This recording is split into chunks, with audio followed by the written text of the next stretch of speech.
Valérie Rabault, bonjour. Bonjour. Et bienvenue. Le Sénat a voté cette nuit l'article 7, l'article qui repousse à 64 ans l'âge de départ à la retraite. La mesure trouve donc une certaine légitimité juridique ce matin. Il y a eu un vote qui est très clair, puisque 201 voix par 115. Donc le Sénat assume une réforme où on reporte à 64 ans l'âge légal de départ à la retraite. Une réforme de droite donc. Une réforme de droite. Donc maintenant la bataille va se poursuivre à l'Assemblée nationale. Et nous espérons que un certain nombre de députés de droite prennent quand même conscience de l'injustice de cette réforme. On a quand même réussi à montrer, le débat à l'Assemblée nationale a été beaucoup critiqué, mais il a eu un effet très bénéfique, c'est de montrer les absurdités de cette réforme, de montrer que les 1 200 € pour tous avec une pension complète, avec une carrière complète, c'est faux. C'est quelques dizaines de milliers de personnes par an, pas plus, c'est pas le quand million. Il y a 700 000 personnes, et dont 200 000 qui chaque année partent à la retraite avec moins de 1 200 € de pension mensuelle, je pense que là, c'est un gros mensonge. Donc ça a été un gros bénéfice du débat au Sénat. Les carrières des femmes ? Les carrières des femmes, puisqu'elles vont travailler plus. Elles vont travailler entre 5 et 6 mois de plus on leur demande de travailler que ces messieurs. Tout le monde travaille plus, mais le effort proportionnellement est plus grand. Exactement. Voilà. Quand vous prenez le bilan de la réforme financière, 19 milliards d'économies pour l'État, pour les administrations de sécurité sociale, les femmes en payent 12. Donc elles payent un lourd tribut. C'est la première fois. C'est la première réforme des retraites où on demande autant d'efforts aux femmes. Ça peut peut-être se corriger, ça, par des amendements. On garde les 64 ans et puis on essaie autour d'arranger les choses. Oui, mais cette réforme des retraites, elle n'est pas nécessaire. Le gouvernement, on lui a demandé depuis avril 2020 de faire une conférence de financement de la crise. Cette conférence de financement de la crise aurait permis de mettre toutes les options sur la table. Le gouvernement a refusé et il choisit la pire des solutions, c'est-à-dire demander aux Français et aux Françaises de travailler au moins jusqu'à 64 ans pour avoir une pension complète. C'est vraiment une hypocrisie, c'est un choix clairement assumé à droite que fait le gouvernement. Nous sommes contre et nous pensons qu'il y a d'autres solutions pour pouvoir financer, parce que personne ne nie qu'il y a un déficit sur cette crise. Et je ne parle pas des retraites, je parle plus globalement du budget de l'État et des administrations de sécurité sociale, et il y a d'autres façons de faire. Mais ces autres façons de faire, le gouvernement dit, ça pénalisera l'économie, parce que c'est de l'impôt, parce que c'est des cotisations. Nous redressons la compétitivité des entreprises et l'emploi, ne cassez pas cette dynamique. Oui, la compétitivité, elle n'est pas du tout redressée. L'INSEE a expliqué dans une de ses dernières notes que la productivité française est en train de s'effondrer. Taxer des super profits, ça ne met absolument pas en difficulté la compétitivité des entreprises. Mais c'est plus la philosophie de la répartition. C'est taxer de la rente. C'est taxer de la rente. Donc là-dessus, nous sommes très clairs et le gouvernement a fait des choix qui, je pense, sont destructeurs pour notre économie. Quelle sera l'attitude du groupe PS et globalement de la NUPES lors de la seconde lecture ? Est-ce que, comme pour la première, il y aura une pluie d'amendements pour essayer de bloquer ce texte ? D'abord, ce n'est pas une pluie d'amendements pour bloquer ou pas bloquer. Il y a eu des amendements qui ont été déposés, qui ont été discutés. Il y avait du fond, puis il y avait aussi un petit peu de guérilla. Il y a toujours un peu de mise en scène, mais le fond, il était là, puisque ça a permis de faire la vérité sur les 1 200 €, ça a permis de faire la vérité sur les carrières des femmes, ça a permis de faire la vérité sur tout ce qui est, vous savez, les carrières longues. À 15 ans, il va falloir cotiser 43 ans, à 16 ans, 44, à 17, 43, à 18, 44. Ça, c'est quand même du grand n'importe quoi. Donc, tout ça a été mis en exergue à l'Assemblée nationale et c'est pour ça que ce débat-là a été utile. Et Jérôme Guedj est allé faire une saisie, ce qu'on appelle sur pièce et sur place, pour chercher et confirmer toutes ces données. Donc ça a été utile. Maintenant, ce qui va se passer sur la seconde lecture, il faut d'abord voir s'il y a ce qu'on appelle une CMP conclusive. Est-ce que le Sénat et l'Assemblée nationale... 7 sénateurs, 7 députés, c'est mercredi. 7 députés se mettent d'accord sur un texte commun. Donc ça, s'ils se mettent d'accord, j'en sais rien. Je ne sais pas ce qui se passera mercredi prochain. C'est assez probable quand même que la CMP aboutisse. Dans ce débat sur les retraites, on a vu que tout était possible. Franchement, si elle aboutit. Donc, si elle aboutit, ça veut dire que c'est la droite qui se met d'accord avec la majorité présidentielle sur un texte de droite qui reporte à 64 ans l'âge de départ de la retraite.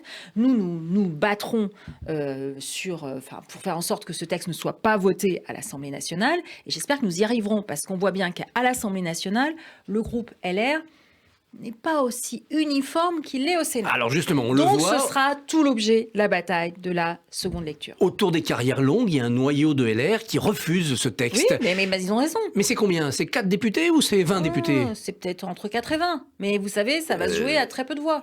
Et puis au sein de la majorité, on a l'impression que ça tremble un peu, que ça se fissure entre Horizon et Renaissance. Vous le voyez aussi ? On ne peut pas, l'Assemblée nationale, qui est censée représenter le peuple français, dans toute sa diversité, doit aussi entendre qu'il y a un désaccord majeur des Français sur cette réforme. Donc j'espère que ça fera réfléchir un certain nombre de nos collègues qui changeront leur position. Si c'est un 49-3, ça passera, parce qu'il n'y aura pas de majorité sur une motion de censure, vous ne voterez pas celle du RN. Non, moi je ne vote jamais les textes du RN, ça c'est très clair. Vous aurez donc foi dans le Conseil constitutionnel pour corriger cette réforme ? Alors, le Conseil constitutionnel s'est saisi, mais franchement... Patrick Caner l'a déjà saisi cette nuit sur la procédure au Sénat. Franchement, si le gouvernement fait passer une réforme des retraites qui concerne tous les Français et les Françaises en 49.3, je pense que ce sera un désaveu, mais total, et qu'il y aura des conséquences sur la démocratie dans notre pays. C'est ce qu'il a fait en 2020 avec la réforme par points avant la Covid, alors qu'il avait la majorité absolue. Et c'est ce que la gauche avait fait sur la loi travail. Il y avait les frondeurs à l'époque. D'ailleurs, ça vous aura pas échappé que la loi travail est quand même un gros échec de la gauche sur le fond, et qu'à chaque fois qu'un gouvernement en est réduit alors qu'il a une majorité à passer en 49.3, ça entraîne pour lui des échecs qui se traduisent toujours dans les urnes.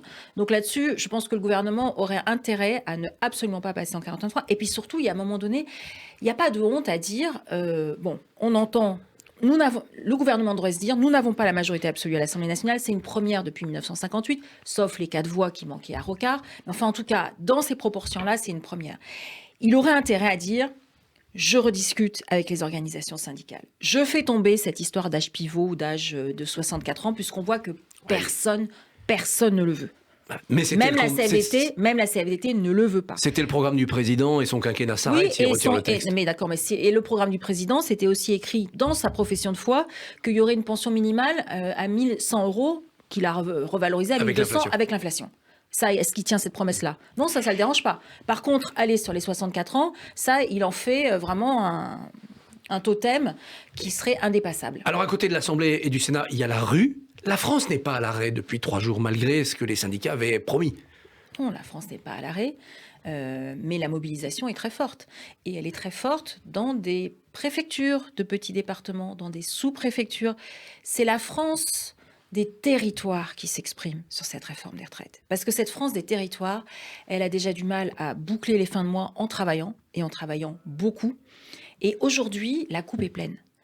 Et contrairement à d'autres manifestations qui ont pu se produire sur des réformes autres, y compris des réformes des retraites, les grandes villes sont mobilisées.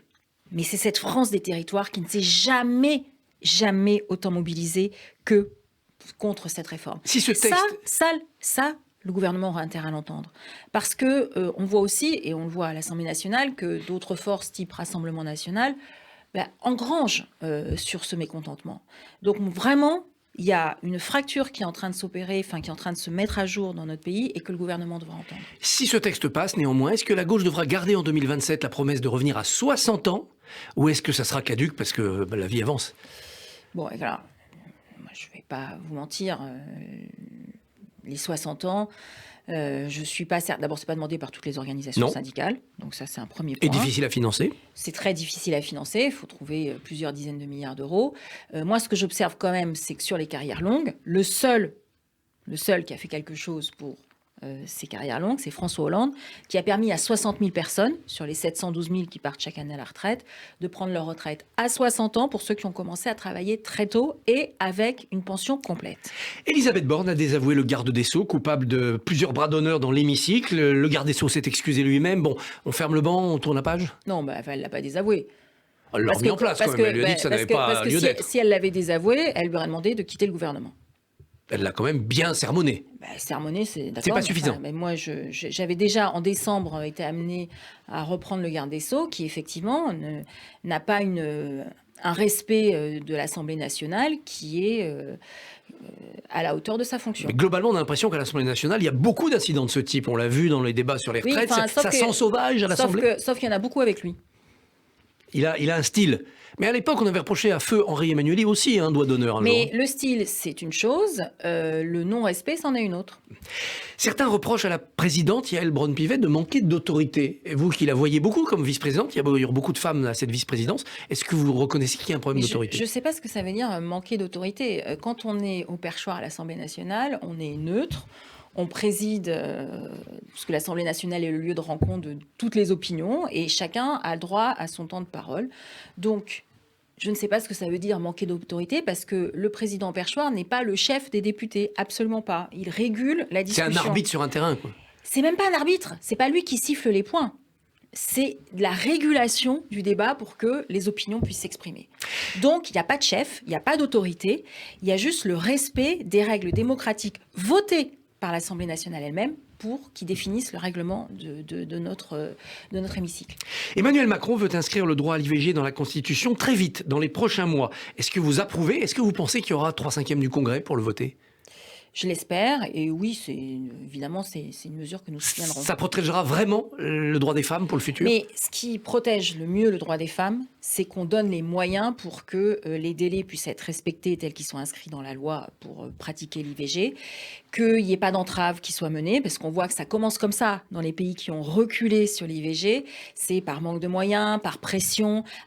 Donc tout ça, c'est vraiment le vrai sujet qui, à mon avis, doit être soutenu par le gouvernement. Et on garde la liberté de retrait pour les médecins qui ne veulent pas pratiquer des avortements ou pas? Mais c'est le fondement de la loi Veil. La loi Veil, elle était très équilibrée parce qu'elle respecte la liberté des femmes à disposer de leur corps. Elle respecte aussi des libertés de conviction de médecins. Mais dans ce cas, quand un médecin refuse pour des convictions qui lui sont propres, il faut qu'il puisse être en capacité de dire à la femme qui souhaite avorter, allez voir un tel, qui seront en capacité de pratiquer l'IVG. Le président de la République consulte sur la fin de vie, notamment des représentants des religions ce soir. Est-ce que vous souhaitez que soit autorisé le suicide assisté, voire l'euthanasie, ou est-ce qu'il faut garder la loi Claes-Leonetti, elle suffit? Alors nous étions allés, quand je dis nous, c'est le groupe socialiste apparenté, nous étions allés plus loin, on va voir comment les débats se passent à l'Assemblée nationale. Je ne sais pas si le texte va être inscrit, sous quelle forme. Oui, il y a quand même beaucoup de questions. Mais la société est mûre. Mais la société exprime des demandes qui doivent être vraiment entendues. Et chacun et chacune a des histoires, soit personnellement, soit autres, qui effectivement se disent tout le dispositif de la société n'est pas forcément en adéquation avec les demandes.